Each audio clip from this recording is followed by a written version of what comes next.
Assalamualaikum warahmatullahi wabarakatuh. Perkenalkan, saya Analisis Mawati dan rekan saya Saskia Jenita Kurnia. Kami dari kelas 22K11. Di sini kami akan menjelaskan materi peran Sistem Informasi Manajemen dalam pengambilan keputusan dengan mata kuliah Sistem Informasi Manajemen.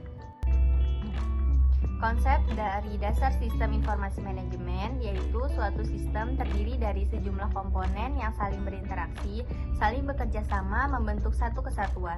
Komponen-komponen sistem atau elemen-elemen sistem dapat berupa suatu subsistem atau bagian-bagian dari sistem. Selanjutnya informasi, yaitu fungsi utama informasi adalah menambah pengetahuan atau mengurangi ketidakpastian pemakai informasi.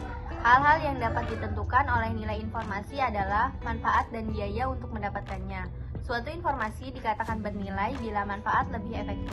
10 sifat nilai informasi yaitu 1. Mudah diperoleh, 2. Luas dan lengkap, 3. Ketelitian, 4. Kecocokan, 5. Ketepatan, 6. Kejelasan, 7. Keluasan, 8. Dapat dibuktikan, 9. Tidak ada prasangka, dan yang ke-10 dapat diukur.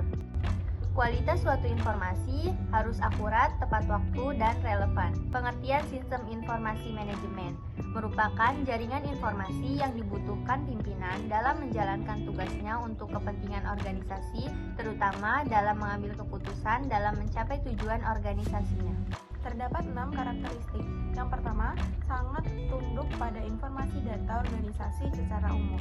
Yang kedua, dalam beberapa kasus tidak dapat menyelidiki masalah. Ketiga, membutuhkan pengaturan yang tepat dan panjang. Keempat, disusun untuk informasi yang telah terjadi atau informasi yang sedang terjadi.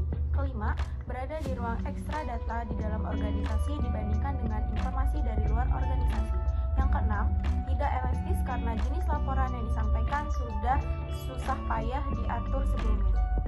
Peranan SIM dalam pengambilan keputusan. Jadi, pengambilan keputusan adalah sebuah hasil dari pemecahan masalah, jawaban dari suatu pertanyaan sebagai hukum situasi, dan merupakan pemilihan dari salah satu alternatif dari alternatif-alternatif yang ada, serta pengakhiran dari proses pemikiran tentang masalah atau problema yang dihadapi. Adapun langkah-langkah dalam pengambilan keputusan. Yang pertama, menentukan tujuan.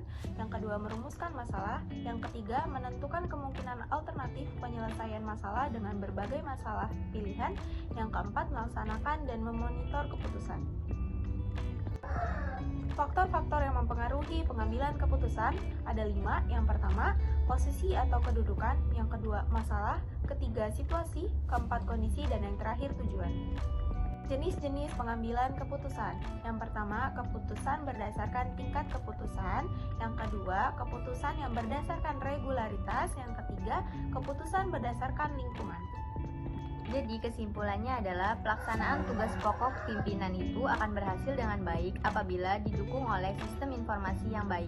Pengambilan keputusan adalah sebuah hasil dari pemecahan masalah, jawaban dari suatu pertanyaan sebagai hukum situasi, dan merupakan pemilihan dari salah satu alternatif dari alternatif yang ada, serta pengakhiran dari proses pemikiran tentang masalah atau problema yang dihadapi. Sekian penjelasan sedikit dari kami tentang peran sistem informasi manajemen dalam pengambilan keputusan.